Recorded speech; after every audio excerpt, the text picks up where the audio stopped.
ॐ पार्थाय प्रतिबोधितां भगवता नारायणेन स्वयं व्यासेन ग्रथितां पुराणमुनिना मध्ये महाभारतम् अद्वैतामृतवर्षिणीं भगवतीम् अष्टादशाध्यायिनीम् अम्ब त्वामनुसन्दधामि भवद्वेषिणीम् नमोऽस्तु ते व्यासविशालबुद्धे फुल्लारविन्दायतपत्रनेत्र येन त्वया भारततैलपूर्णः प्रज्वालितो ज्ञानमयः प्रदीपः प्रपन्नपारिजाताय स्तोत्रवेत्रैकपाणये ज्ञानमुद्राय कृष्णाय गीतामृतदुहे नमः। सर्वोपनिषदो गावः दोग्धा गोपालनन्दनः पार्थो वत्सः सुधीर्भोक्ता दुग्धं गीतामृतं महत् वसुदेवसुतं देवं कंसचाणूरमर्दनं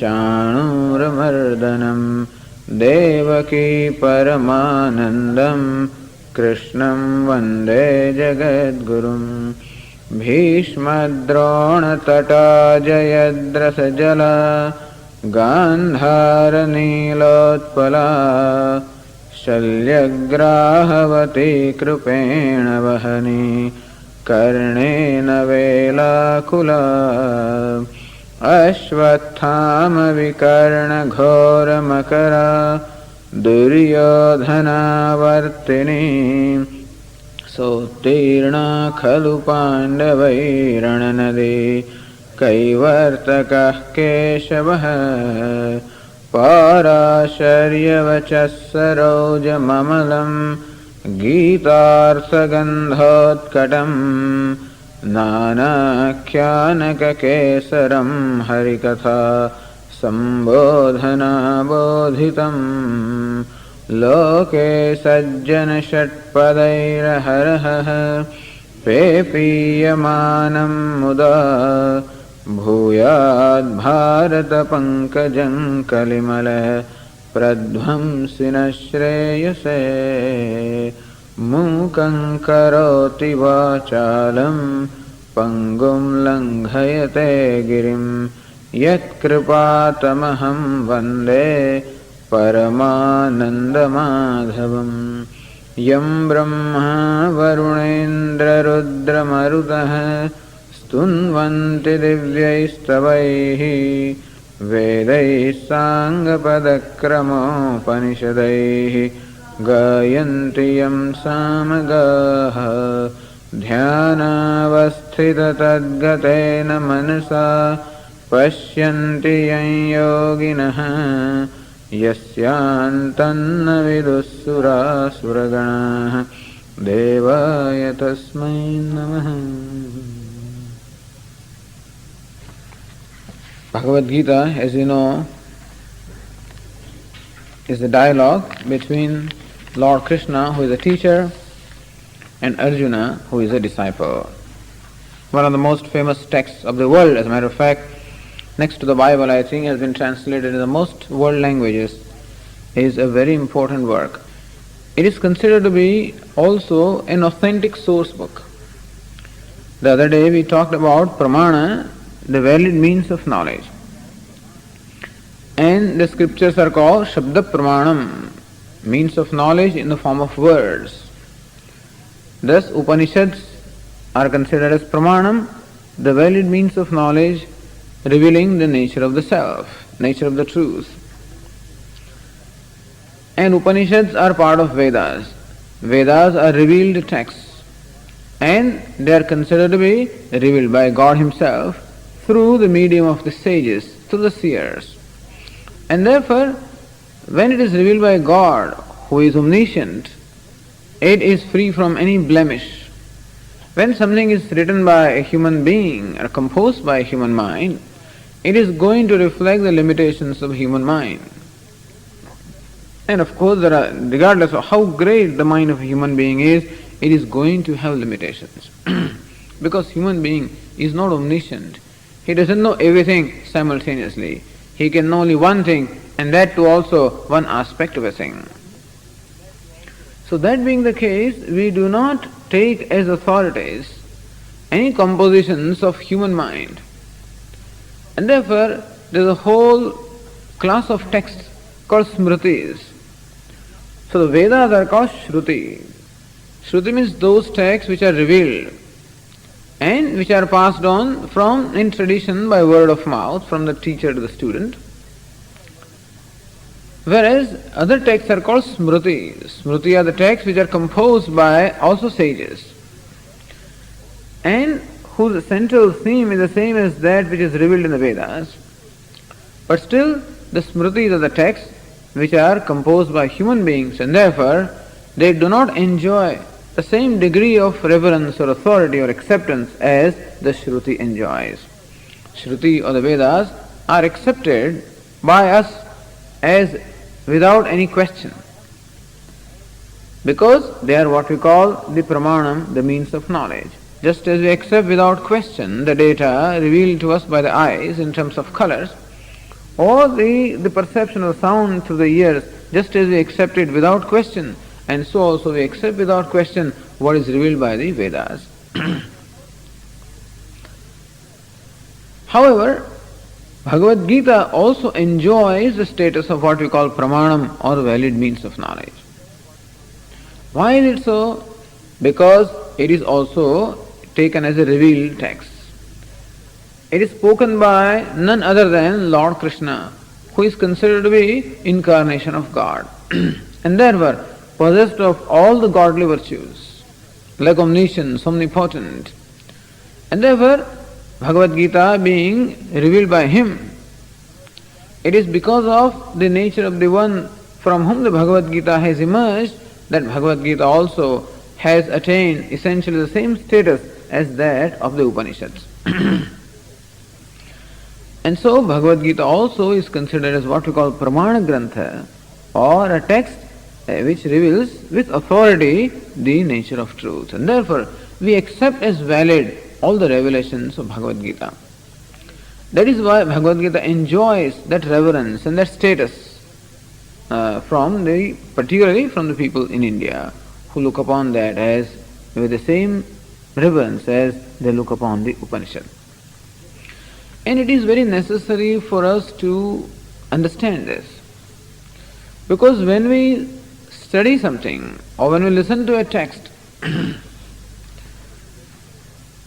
the extent to which we shall be willing to accept what this text declares is going to depend upon the extent of our reverence for the text.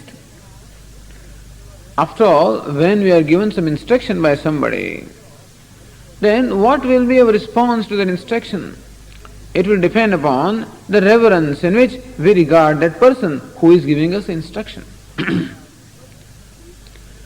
And so, perhaps coming from someone who is highly revered by us, if we hear something which does not right away meet with our agreement or meet with our own present understanding or views, then also we are likely to accept it, knowing that that person from whom it is coming knows better than even I. So this is a kind of status and significance that we accord to what we call pramana or the authoritative texts. And we will have a chance to discuss this in the morning classes during Tattva-bodha when we discuss what we call Shraddha. Shraddha is the trust that I have, which enables me to accept without question, not swallow without question, understand, but accept without question, accept for consideration.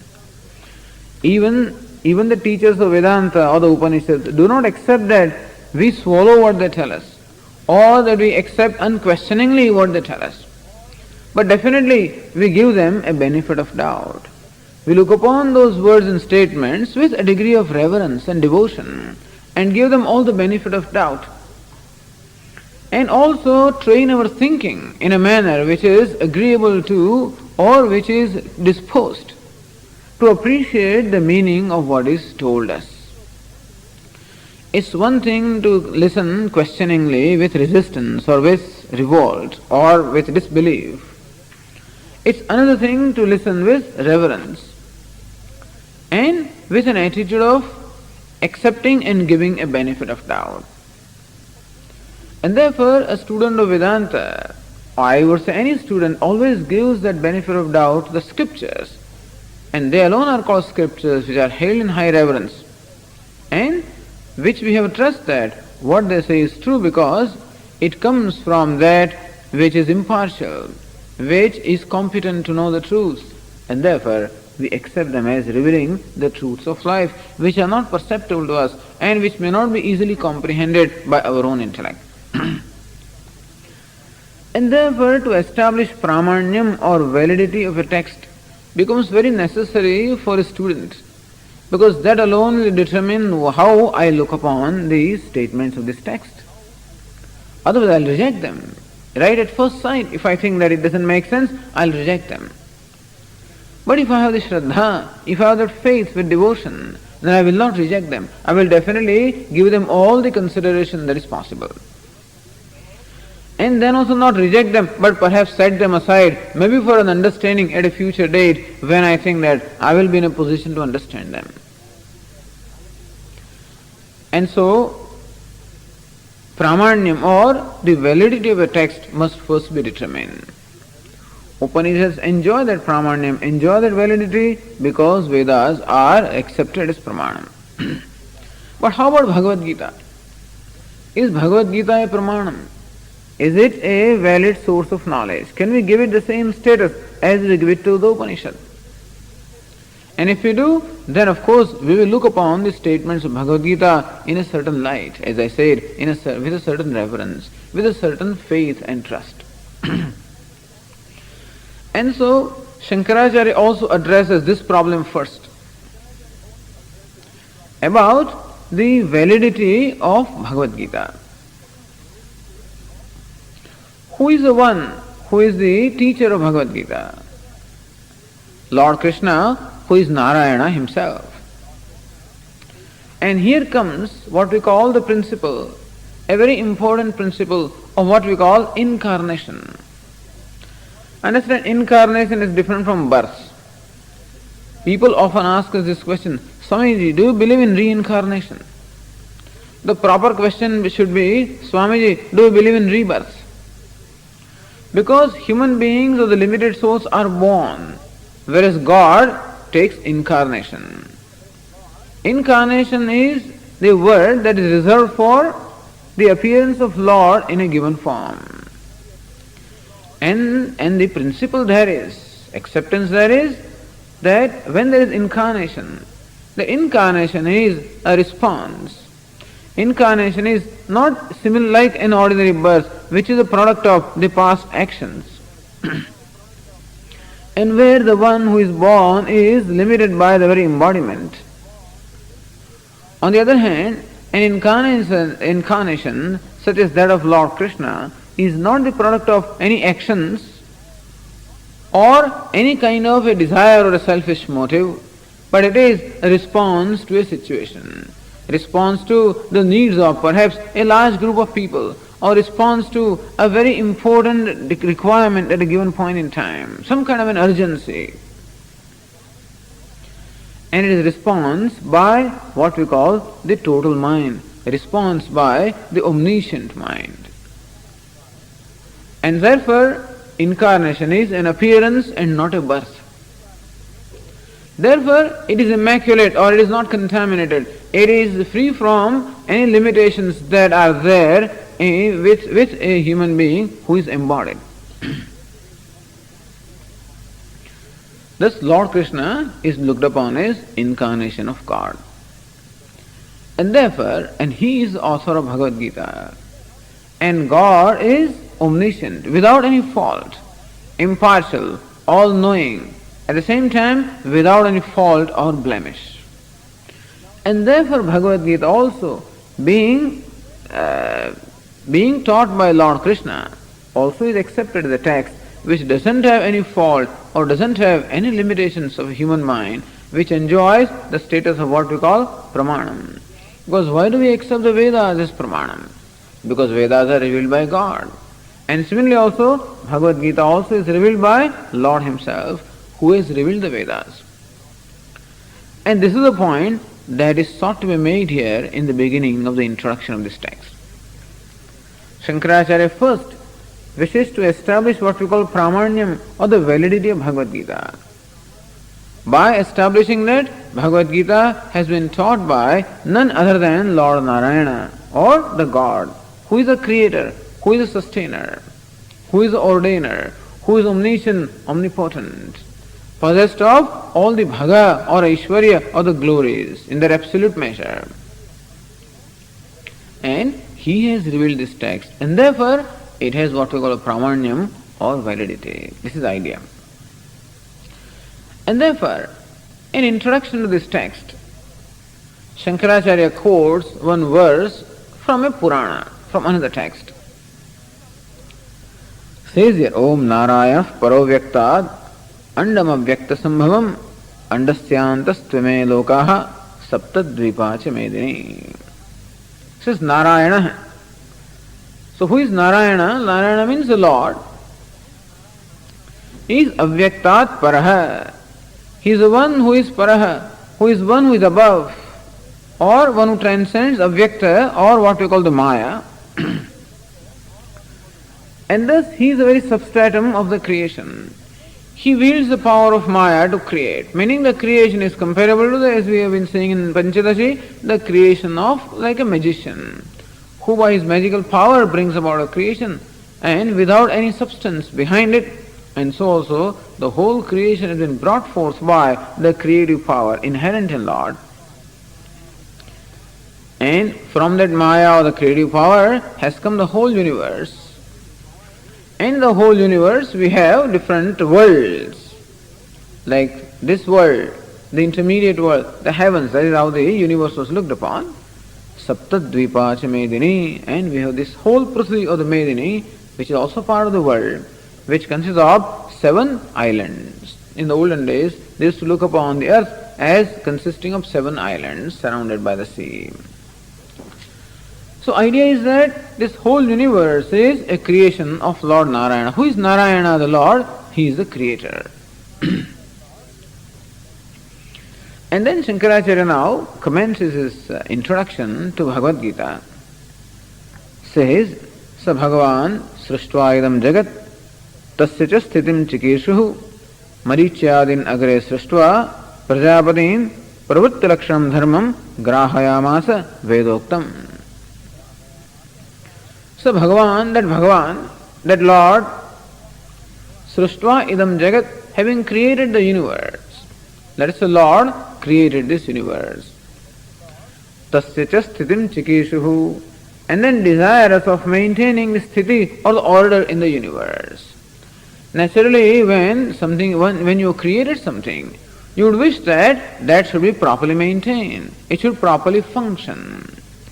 It's not that we create something to see it perishing or dying, not serving its purpose, but the Lord, having created the universe, also desires of seeing that it functions properly, that a harmony or an order is maintained in the whole universe. He also created along with the universe what we call Prajapatin. Those who are the masters of Praja, or those who are the masters of the beings. Maricyadin Prajapatin agre srishtva.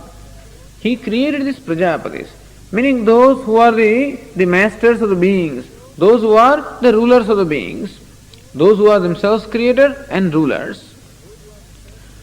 Vedoktam pravritti lakshanam dharmam grahayamasa. And he made these Prajapatis.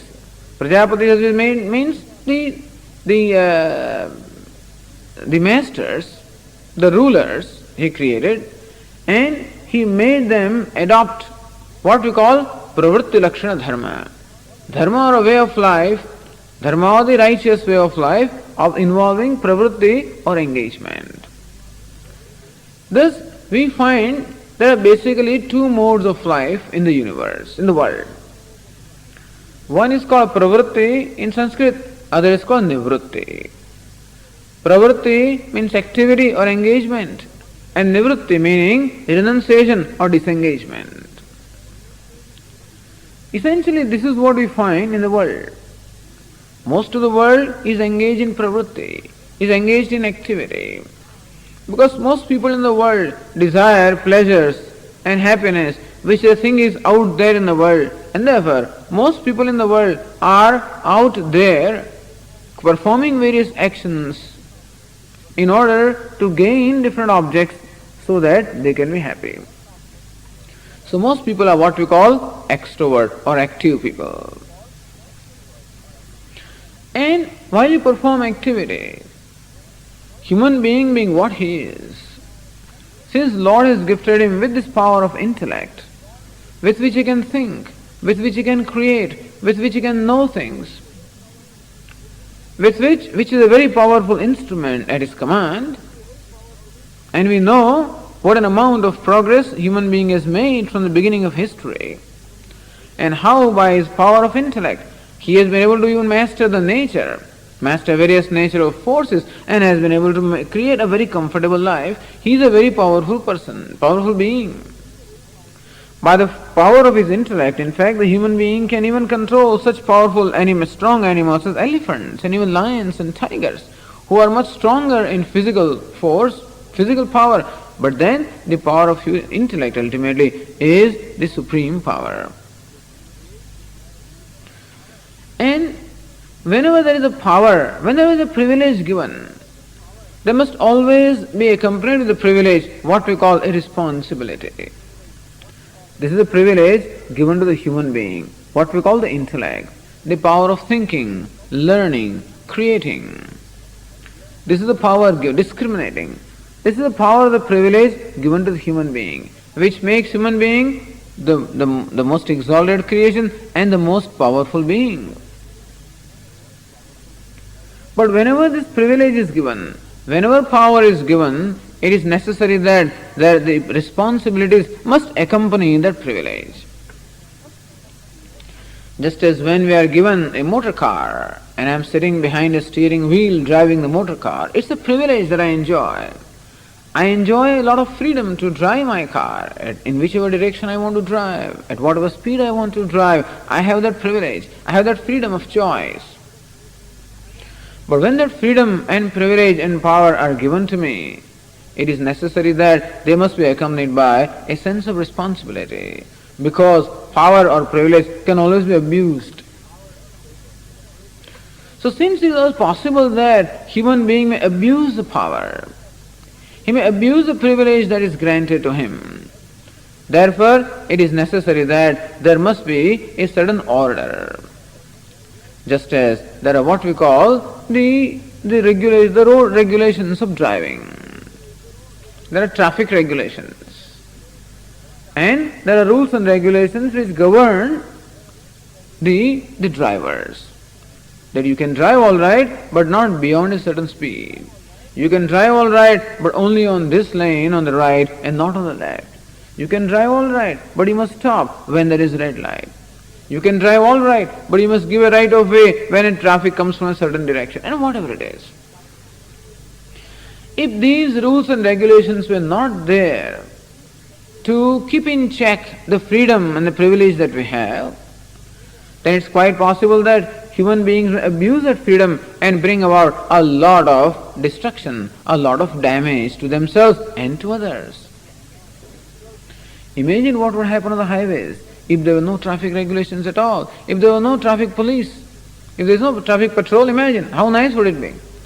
Here every morning you drive, you find at least 2 or 3 fellows on your way being caught by the traffic police, by the highway patrol for violation of the speed and whatever it is. Suppose they were not there. People would just drive like crazy because they are the mind, if it is there, that's what gets reflected in the behavior also, whatever it is. But definitely it would not be safe. And therefore, to ensure safety, security, order, it is necessary that there must be what we call the regulations. And this order is called dharma. So dharma is the moral order which governs all the activities that we perform. And this order, of course, there is what we call common sense dharma or the common sense values. But at the same time, all these common sense values also need interpretations in different situations. Non-violence is a value which we know. I know that I do not want to be violated, and therefore I know that others also do not want to be violated. Two things can happen. First of all, in spite of knowing that the other person does not want to be violated, I may still violate that person for some selfish end that I want to achieve. Because human being has greed, has anger, has selfishness, has passion. And when overcome by these emotions or impulses, it's quite possible that the person will fail to see what is proper and what is improper. It's quite possible that I may deprive other people of what is rightfully theirs. It is quite possible that I may trample upon the rights of other people. It's not uncommon. And therefore also it is necessary that there must be specific rules and regulations which would control or govern my conduct. And that's the reason why we have all these codes of conduct. We have the laws. All the laws that of the land that we have, basically they are all derived from these common sense values only. Of non-violence, of truthfulness, of non-stealing and whatever. Of self-control. Even self-control also is a value, brahmacharya. That's the reason why they don't want us to drink. At least not drink while driving, or not be drunk while driving. They don't want us to take drugs and stuff like that, because a certain value the society has for self-control. So we have these what we call dharma shastra, the scriptures, that instruct us on what are these basic codes of conduct, which should form the basis of our day-to-day, our behavior or our activities. And secondly, those values also need interpretations in different situations. Even though I have accepted non-violence as a value, but still, it will need, on my part, an understanding of what non-violence is in a given situation.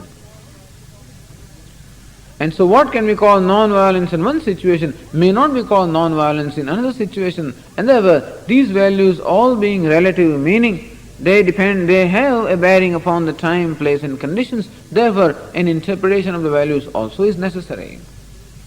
And that is also what our scriptures do. That is what we call Dharma Shastra, the scriptures expounding dharma or the righteousness, which tell us also how a given value should be followed in a given situation. And it is not only enough that we are given these instructions. It is also necessary that we should have a leader who follows those instructions. As Bhagavad Gita itself will say in the 3rd chapter, Yadyada charate shrestha tatta devetaro janah sayat pramanam kurute lokas tadanu vartate. Whatever a leader does, other people automatically follow that. Because most people cannot think independently, and therefore they always look up to the leader. And whatever the leader does, that is what they always imitate. And whatever the leader considers as right, or whatever pramanyam or authority he gives to whatever scriptures or religion, that the people automatically adopt. That's the reason why in the olden days when the kings adopted certain religions like Buddhism, automatically the subjects followed. Christianity, subjects followed. Jainism, the subjects followed. And when King Ashoka in India, he declared the vow of non-violence, and therefore he stopped a battle which was being fought, automatically people also adopted that as a value. Therefore it is necessary that we should have the right kind of leaders who follow these values, demonstrate these values in their life, because then people can follow it. That's the reason why we have epics such as Ramayana, Mahabharata, who are also dharma granthas, where such heroes as Rama and Lakshmana or Arjuna, Yudhishthira, all of them actually implemented the dharma, the righteousness in their life, and thus demonstration by actual implementation. So ordinary human being needs both these things. He needs instructions in the form of specific do's and don'ts, and also he needs what we call an actual demonstration, that we teach by actually demonstrating that in our own life. And therefore, leaders are also needed who can demonstrate these values in their life. So Shankaracharya says here that right in the beginning of creation, Lord Himself created these leaders called Prajapatis, who were given the charge of ruling the people and also themselves following this dharma in their own life, so that people can take lessons from them. So the role of the Prajapatis or rulers was to teach the dharma to the people, as well as to demonstrate the dharma to the people by following it in their own life. And thirdly also, to make sure that people follow the dharma, meaning to reward the one who follows the dharma and to punish the one who violates the rule. This is essentially the role of a king or role of a leader. Here, the Prajapati, who are like the rulers of all the beings. So Shankaracharya says, based on the Puranas, that Lord, having created the universe, also created these Prajapatis, all these rulers, in order to maintain an order in the universe. That these Prajapatis would follow the dharma in their own life. At the same time, they will govern the people in a righteous manner, so that people who follow dharma are encouraged and people who violate dharma are discouraged. This is what Lord, having created the universe, also established. This is what the large number of people follow, what we call a life of activity. Because people have many desires, and therefore there are many needs. And needs can be fulfilled only when I get things appropriate to fulfill my needs. I have need for shelter, and that can be fulfilled only when I have a house. I have need for transportation, that need can be fulfilled only when I have perhaps a vehicle. So human beings have these needs, and these needs can be these needs expressed in the form of various desires, and these desires can be fulfilled only when we perform appropriate actions. And therefore, most people are always what we call active people, or oriented towards activity in order to fulfill the various needs that they have. But there are a few who are more evolved people, very few always in a society, who have discovered the limitations of seeking this happiness out of the objects of the world, as we are discussing in the morning. Those who have that Viveka and Vairagya, who have that discrimination, Nitya Nitya Vastu Vivekaha. What is Nitya, what is lasting, and what is ephemeral? And those who have therefore discovered that what they are seeking in their life is something lasting, and that the objects of the world cannot provide that. And therefore, where is that lasting happiness? It is the self which is eternal. And therefore, there is a small number of people who is pursuing this knowledge of the self, who are therefore leading what we call a contemplative life, life of withdrawal, life of disengagement, or life of what we call renunciation, which is dedicated or committed to the pursuit of knowledge of the self. So these are what we call people following nivritti or disengagement, or a life of inactivity, meaning freedom from the worldly activities, but then a life that is devoted and committed to the pursuit of knowledge. They lead what we call a contemplative life. These two lifestyles were recognized.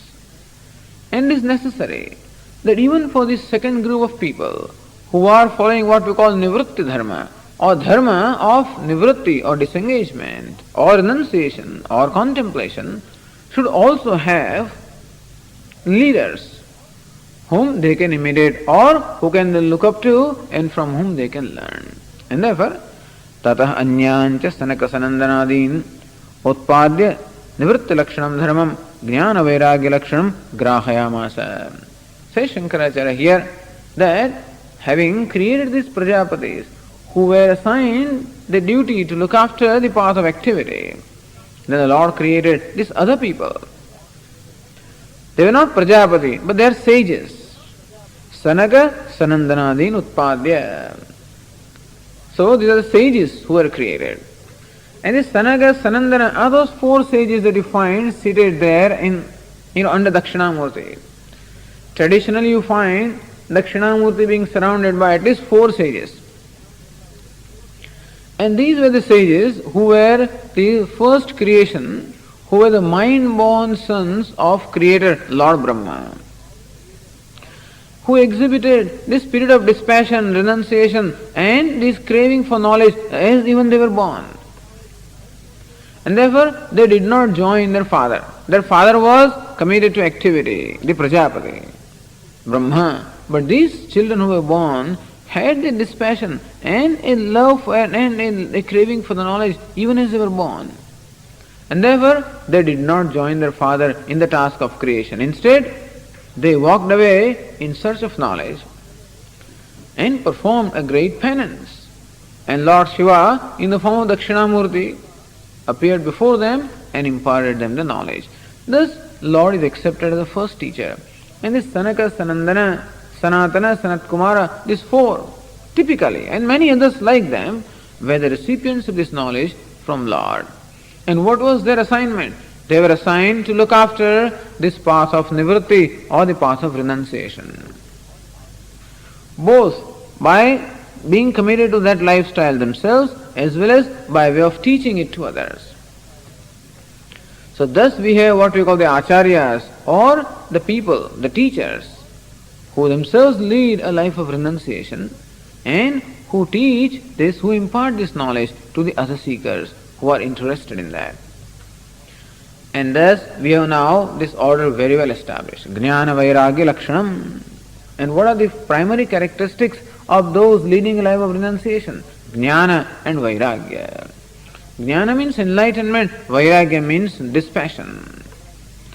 So those who have in their primarily possess this wisdom and dispassion, they alone are qualified for what we call the nivritti dharma or the path of renunciation. Vairagya or dispassion, freedom from passion, is a primary requirement for a renunciate. And so the Sanaka, Sanandana, these sages, they themselves demonstrated that in their life. At the same time, they also imparted the teaching of this to the other seekers. And so these two lifestyles are there in the universe. Dvau bhuta sargau lokesmin. There are two bhuta sargau or two kinds of people. One wedded to what we call pravritti, others wedded to what we call nivritti. Therefore Shankaracharya says, Dvivido hi vedokto dharma pravritti lakshano nivritti lakshanascha. That vedokto dharma dvividha. That dharma that is propounded by the Vedas is twofold, the path of activity as well as and the path of renunciation. The path of what we call karma and path of what we call jnana.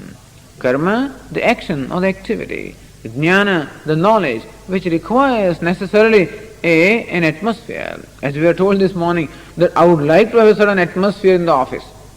Why is it so? Because if you want a contemplative mind, it should be free relatively from other disturbances. It's a requirement. That's the reason why those seeking knowledge go to monasteries. That's the reason why these gurukulas are built, in order to provide a certain atmosphere to those who, you can't do this on Times Square. I mean, you can't conduct this kind of class there. If you conduct also, it won't help. A certain atmosphere is required, where we are free from all kinds of demands upon ourselves. When the only thing is, we have all the time and leisure to pursue this knowledge. So you require leisure, and that requires freedom from demands. So this is the life of renunciates. So dvivido hi vedokto dharma. Vedas actually propound this twofold dharma, or the two basic lifestyles, two basic pursuits, pravritti lakshana, nivritti lakshanascha. That lifestyle involving activity, where there is a desire to acquire and enjoy. And second is a lifestyle where there is a desire to retire and contemplate. One is what we call an extrovert life, one is what we call an introvert life. By introvert I mean a lifestyle where there is a pursuit of the knowledge. One is a life that is centered on the self, other is a life centered on the non-self. Both are important. It is not that one is superior to the other. You cannot say that renunciation is superior to action. Each one has a place of its own. And it depends upon what is the nature of my mind, what is the disposition of my mind. And therefore, something is right for a given mind. And the Gita will discuss this at great detail. And this is the theme of Bhagavad Gita. As to that we must know both the art of action as well as art of retirement. Art of action as well as renunciation. Both of them we should know. And the renunciation is something that comes when we have learned how to act properly. So Gita will tell us that action can be renounced only when you know how to do it properly. When you cannot be bogged down by that, when you are not bound by it, that you are able to perform an action without being bound by the action, then you are ready to give up the action. That we shall see. So this is the dharma. And what is meant by dharma? Say jagatah sthiti karanam प्राणिनाम साक्षात अभ्युदय निश्रेयस हेतु यह सह धर्म है. What is dharma? What is order? The word dharma also should be understood because there is a lot of confusion, at least in India, about this word dharma. Because the word dharma is used in all regional languages, colloquially it has many meanings. So many words come down in our languages, and then certain meanings are generally assigned to those words. So dharma is also one of those words which carries connotations in the mind of the people. But dharma in its primary sense is dharana dharma. That which sustains is called dharma. Dharayate it is dharma. That which sustains, that which supports. Dhru. Word dharma is derived from the root dhru. Dhru means to support. So that which supports, that which sustains, that which maintains the order is called dharma. In the ultimate sense, dharma also means the very nature of the being, the nature of a thing. Thus we would say that heat is the dharma of fire. Because fire cannot be fire unless it is hot. Remove heat from fire and fire no more remains fire. And so heat is the very nature of fire and it is called dharma of fire. Or brightness is the dharma of sun. To flow is the dharma of water, fluidity. So therefore the nature of a thing also is called dharma. And really speaking, it is that nature which sustains that thing. We would say that gold is the dharma of the ornament. Because it is gold that sustains the ornament. Remove the gold from the ornament, there is no ornament. It is clay that is the dharma of a pot, let us say a clay pot. Because without the clay, a pot cannot be.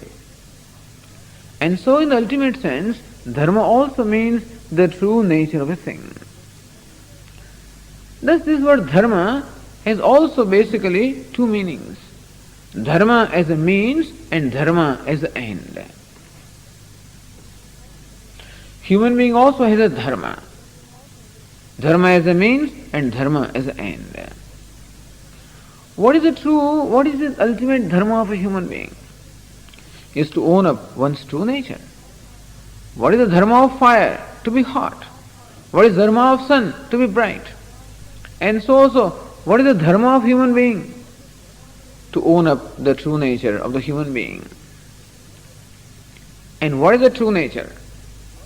As we discussed in the Upanishads, the true nature of the human being or true nature of anything ultimately is what we call Sat Chit Ananda. Existence, awareness, fullness. That is the true nature of me and you and everyone. So that becomes the ultimate dharma. To own up my true nature. To abide in the knowledge that I am Sat Chit Ananda, that I am existence, awareness, fullness. To abide and own up that is my real dharma. And that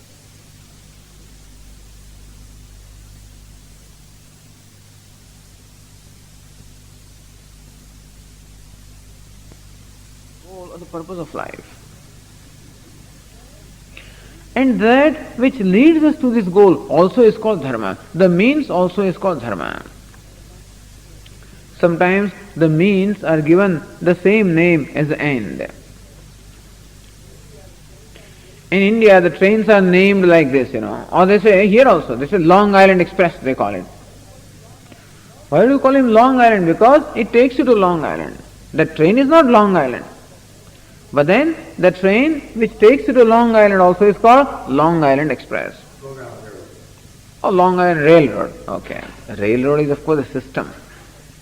Express will be a particular train. But anyway. So Long Island is a destination. And the train leading there, the means for reaching the destination also is called Long Island. And therefore, very often, the means carries the same name as the end because it ultimately culminates into the end. Where does the train ultimately reach? Where Long Island is. It becomes one with Long Island when it reaches the destination, and therefore, even when it is away from Long Island but headed for Long Island, even then also it is called Long Island because its ultimate destination is Long Island. And so also the ultimate dharma, the innate dharma of us is what? Satchit Ananda. To gain that knowledge, own up that knowledge, abide in that knowledge. But then the means leading to that knowledge, leading to that abidance also will be called dharma. So that means or that way of life which ultimately enables me to gain this knowledge and abide in that knowledge also will be called dharma. So understand dharma as the end is what? Satchit Ananda, existence, awareness, fullness. But dharma as a means is what is described in Bhagavad Gita or in the scriptures. That dharma which sustains me and dharma which sustains the whole universe, dharma that sustains the whole life. And that dharma, which is what we call the means, itself is in two stages. First is what we call pravritti, second is what we call nivritti. First stage is the path of activity leading to the second stage, which is what we call the path of renunciation. It is one alone, not two separate parts. It is not that there is a choice between activity and renunciation, but it is activity or action that leads to the renunciation. So we have a path of action leading to the path of renunciation, which ultimately leads to what we call the ultimate goal, which is the knowledge of the self. And this is the goal of Bhagavad Gita. Bhagavad Gita is what we call Moksha Shastra, meaning its purpose or objective is to enable the seekers to attain moksha or liberation or the final objective in life. And Vedas also have that end. However, Vedas recognize that everybody does not desire moksha. Everybody is not ready for it. Everybody does not have the value for that. Most people, in fact, have value only for material prosperity or material well-being. And therefore, that need cannot be ignored. And so Vedas provide for both of these. They provide us many rituals and instructions of performance of actions so that we can fulfill our genuine desire, we can fulfill our desire of material prosperity and material comforts by what we call genuine or legitimate means. Thus the Vedas, the scriptures, do not grudge a person because a person wants material comforts. They say, yes, okay, you can have it. Because he wants pleasures, they do not grudge. They say that, fine, you do pursue your comforts and pleasures, but make sure that the means that you adopt for pursuance of those are fair means or are legitimate means. So you do earn money, gain your comforts, gain your pleasures and everything else, but based on what we call dharma or based on what we call the legitimate means, the righteous means. So that is called the pravritti lakshana dharma. Dharma which governs what we call pravritti or activity, which will be a set of values which will be a set of set of values based on the order of life. And second is Nishreyasa. So first is called Abhyudaya. Abhyudaya means material prosperity. And what is the means for attainment of material prosperity here and hereafter? What we call pravritti or activity or action. Nobody can become materially comfortable by meditation, you know. You cannot acquire a motor car by meditating. You cannot have a television by simply, by repeating Ramanama or something. For acquiring those things, you must do what is appropriate. You require to perform an action. So that material prosperity called Abhyudaya can be only attained by action. Action that is performed based on what we call dharma or the righteous course of conduct. And this is the kind of lifestyle that will be adopted by most people who are desirous of material prosperity. But how about a small minority who is interested in what we call nishreyasa, or who are interested in ultimate good? Those who recognize that material prosperity is all right, but still is only temporary. It cannot give me lasting or permanent happiness. What can give me permanent happiness? That which is permanent. And what is permanent? Nityam vastu ekam brahma. Tadanyat tad vyatiriktam sarvam anityam. That Brahman which is one without a second, that alone is permanent. And that alone can give me the lasting happiness. And therefore, those who desire to gain the knowledge of Brahman, they will naturally follow the path that is appropriate for that. And that is what we call the path of vichara, the path of knowledge, path of pursuit of knowledge, path of inquiry, which ultimately leads us to what we call nishreyasa. And it is this twofold dharma, pravritti and nivritti, activity and renunciation, pursuit of action and pursuit of knowledge, when pursued properly, will be able to sustain the whole universe. You don't require anybody. You don't require a king actually. You don't require any regulations if people follow their dharma. If everybody is conscientious and honest and wants to do what is proper to do, then perhaps you will require very minimum of regulations. More and more regulations come because people are less and less righteous. Anyway, but it's this dharma that actually sustains this universe. Jagatah sthiti karanam, that which is the cause for sustaining the order in the universe, in the society. Sakshat abhyudaya nishreyasa hetuhu, that which is directly the means for attainment of either material prosperity or the spiritual well-being. The material prosperity by the dharma of pravritti, activity, and the spiritual well-being by the dharma of nivritti or path of renunciation or knowledge. Saha dharma brahmanadyehi varnibhi ashramibihi cha shreyortibhi anushtiyamana, and says this dharma must be followed by the people in the society of all kinds. And we will see here that there the people in the society were divided into 4 classes called Brahmana, Kshatriya, Vaishya and Shudra, of which the discussion also will come in Bhagavad Gita. Those were primarily what we call contemplative people. They were called Brahmanas. Those who were active people but otherwise selfless and desirous of serving, they were called Kshatriyas. Thirdly, those who were active but not that selfless, they also had their own self-interest, they were called Vaishya. And fourth were the people who were totally dull, meaning devoid of any kind of initiative, who always needed to be instructed. They were called Shudra. Brahmana, Kshatriya, Vaishya and Shudra. And the scriptures outline the duties for all these 4 classes of people, so that they would know what to do in given situation. And if they follow those instructions, then they will be following the path of dharma. And thus when the society follows dharma, then society always prospers. That society will prosper where there is righteousness, where there is this moral order, where the people follow largely the code of conduct. in which case everyone will support everyone else. If you don't follow dharma, then everyone will certainly hurt everyone else. Because people are self-centered. People who only place their own interest as prime interest, even at the cost of others, will definitely wind up hurting others and in turn will be hurt. It is said, dharma rakshati rakshitaha.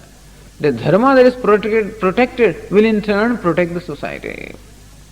If we do not protect the dharma, ultimately we alone will perish. This is the conclusion that is derived by the scriptures. Dharma rakshati rakshitaha. Rakshitaha dharma rakshati. That dharma or the righteousness of the code of conduct which is protected in turn protects. And that is how when this kind of dharmic people were there, when the righteous people were there, the society prospered. And thus these codes of conduct are given for different people based on different situations, etc., in order that they can follow them in different situations in their life, and thus they can attain the different ends that they are seeking in their life, and in turn they also help other people. And thus it is a lifestyle wherein everyone supports everyone else, and individually you prosper and the society also prospers. This is how it was. Then what happened is the story that follows later, which we will continue tomorrow.